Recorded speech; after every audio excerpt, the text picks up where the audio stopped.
Hey everyone, this is Rupali and आप सभी का स्वागत है B.Ed लर्नर्स पर। तो देखिए, आज ही मैंने आप लोगों को अपना स्ट्रैटेजी बताया है, अपने कुछ क्वेश्चंस डिस्कस करे हैं यूनिट 1 एंड यूनिट 2 से। यूनिट 1 एंड यूनिट 2 से आप लोगों के साथ कुछ क्वेश्चंस डिस्कस करे हैं जो नॉलेज एंड करिकुलम के लिए मोस्ट इम्पॉर्टेंट है, जो आपका सब्जेक्टिव एग्जाम होना है या फिर आप लोगों का ऑब्जेक्टिव, तो दोनों के लिए ही इम्पॉर्टेंट क्वेश्चंस आप लोगों को बता दिए गए हैं, तो उसको आप प्रिपेयर कर लीजिएगा। उनमें से जो क्वेश्चंस मैंने आपको यहाँ पर नहीं कराए हैं अपनी प्लेलिस्ट के अंदर, तो वो हम यहाँ पे कवर कर रहे हैं। तो एक हिंट मिल जाएगी आपको कि कैसे आपको यहाँ पर क्वेश्चंस को पढ़ना है और कैसे समझना है। क्लियर? तो चलिए, अगर ये सेशन आपको पसंद आए, अच्छा लगे, तो इस सेशन को लाइक जरूर कीजिएगा, यहाँ पर सब्सक्राइब कर लीजिएगा। एंड सबसे पहले और इम्पॉर्टेंट बात, जिसे भी यहाँ पर टेस्ट एंड इवेल्युएशन करना है, मींस कि जैसे आपका पेपर होगा तो वैसे ही टेस्ट आप लोगों को देना है, तो आप लोग यहाँ पर एप्लीकेशन को डाउनलोड कर सकते हो। नेम है एप्लीकेशन का एस्पायरिंग टीचर्स। लिंक ऑलरेडी आप लोगों का डिस्क्रिप्शन में गिवन है, तो वहां से जाकर आप लोग इस एप्लीकेशन को डाउनलोड कर सकते हो। इसी पे ही मैं आपकी MCQ टेस्ट और आपका जो सब्जेक्टिव का टेस्ट होगा वो मैं यूट्यूब पर ले लूंगी। क्लियर? चलिए, आज का क्वेश्चन है आप लोगों के सामने यहाँ पर, कैरेक्टरिस्टिक्स ऑफ नॉलेज। नॉलेज की क्या खासियत है, क्या उसकी विशेषताएं हैं, यहाँ पर वो चीज हम देखेंगे। क्योंकि जैसे मैंने आपको फर्स्ट क्वेश्चन कराया दिया था, उसके अंदर आपके कैरेक्टरिस्टिक्स हो गए, आपके यहाँ पर फीचर्स हो गए, नॉलेज के क्या एम होते हैं, यहाँ पर आपके सोर्सेज क्या होते हैं, वो सब पूछा गया था। मेथड्स कौन से होते हैं, टाइप्स कौन से होते हैं नॉलेज के, तो ये सारे पॉइंट उठते हैं यहाँ पर, और इनसे आपको पता होना चाहिए कि कैसे कैसे क्वेश्चन पूछा जा सकता है। क्लियर? तो सभी चीजों को आप प्रिपेयर कर लीजिएगा। फिलहाल अभी हम यहाँ पे बात करेंगे कि नॉलेज की क्या कैरेक्टरिस्टिक्स हैं। क्लियर हो गया? तो फर्स्ट पॉइंट है आपका, knowledge is like money, the more a man gets the more he craves. देखिए यहाँ पर क्या बोला है, जो ज्ञान है एक आपके पैसों की तरह है। कैसे?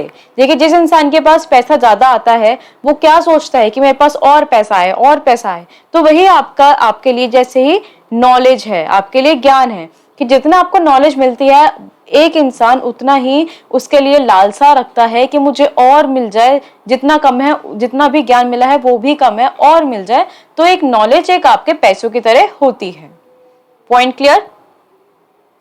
नेक्स्ट देखेंगे यहाँ पर second point, knowledge once gain cast a light beyond its own immediate boundaries. तो यहाँ पर क्या बोला है कि ज्ञान एक बार प्राप्त अपनी तत्काल सीमाओं से परे एक प्रकाश डाले।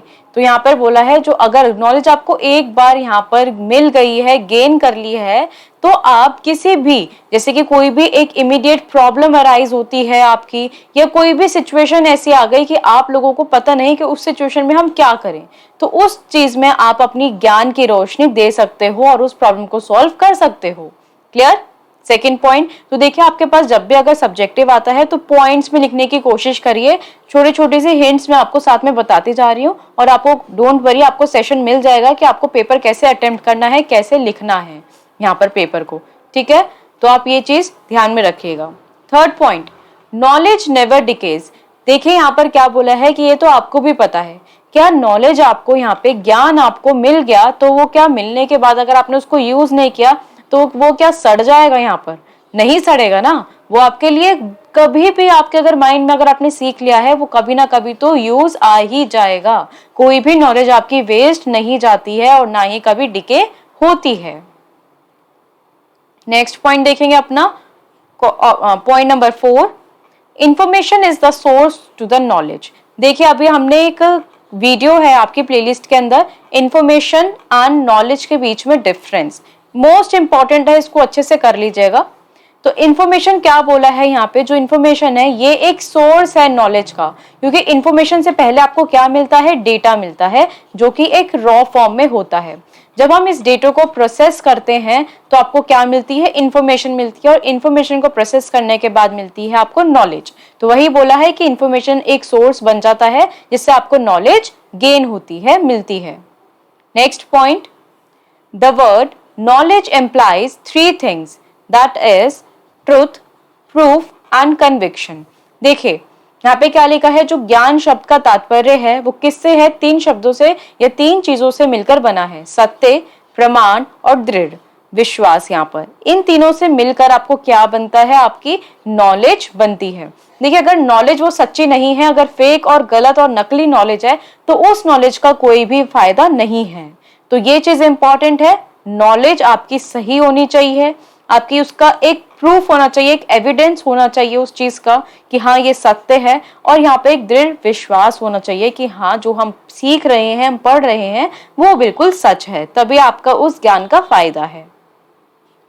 Next point, knowledge advances by steps not by leaps. यहाँ पर क्या बोला है, ज्ञान कदम से आगे बढ़ता है, बहुत तेजी से नहीं बढ़ता। आप चाहो कि आपने आज यहाँ पर बीएड का एग्जाम दे रहे हो और आप एकदम से ही यहाँ पर गवर्नमेंट स्कूल में बैठे हो, तो क्या आपको वो नॉलेज यहाँ पर मिल जाएगी या वो आपका एडमिशन यहाँ पर हो जाएगा? नहीं हो पाएगा ना। जब आप धीरे धीरे स्टेप्स बढ़ोगे तभी तो आप यहाँ पर इस गवर्नमेंट जॉब तक पहुंच पाओगे। कि बीएड करी आपने यहाँ पर 2 साल की, फिर उसके बाद सीटेट का एग्जाम दिया, फिर सीटेट के बाद आपने DSSB का एग्जाम दिया, इंटरव्यू हो गए, फिर आप गवर्नमेंट जॉब में बैठ गए।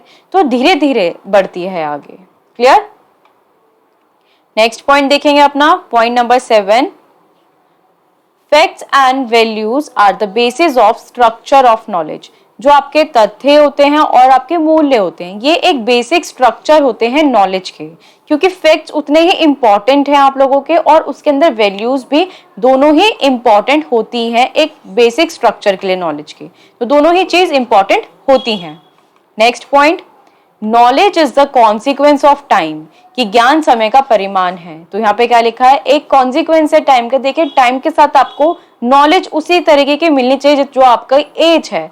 तो आपके टाइम से मिल जाए तो वो बेस्ट रहती है, अगर टाइम के बाद मिले। कि अब आपको कुछ एक्सपीरियंस होते हैं, जो एक एक्सपीरियंस आपको जिस एज के अंदर लेने चाहिए वो आपको नहीं मिल पाता, तो आप आगे फिर वो काम सही नहीं कर पाते हो, तो वो ऐसे इफेक्ट पड़ता है। तो नॉलेज अगर आपको सही टाइम पर मिल जाए तो वो बेस्ट रहती है।